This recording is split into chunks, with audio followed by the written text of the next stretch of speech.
আসসালামু আলাইকুম। দেখেন আমার এই ভাইটা প্রবাসে কত কষ্ট করে দিন রাত এই রোদের মধ্যে। তার কষ্ট দেখে আমার কাছে অনেক খারাপ লাগে।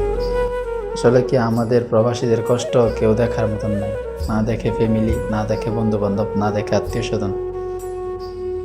এর নামই হচ্ছে প্রবাস।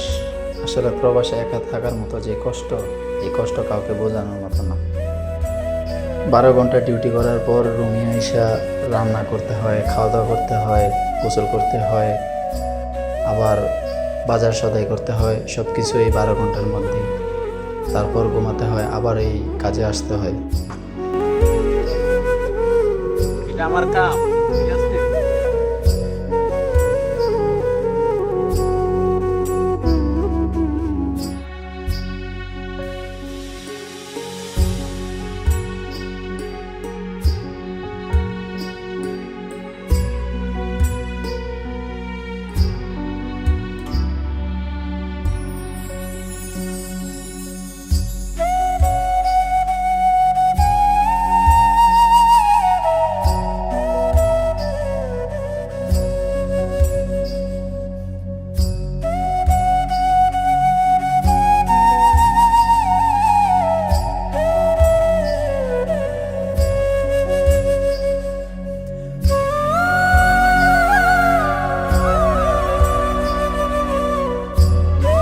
সবাই আমাদের জন্য দোয়া করবেন যাতে এই প্রবাসের মাটিতে সবসময় সুস্থ থাকতে পারি, ভালো থাকতে পারি।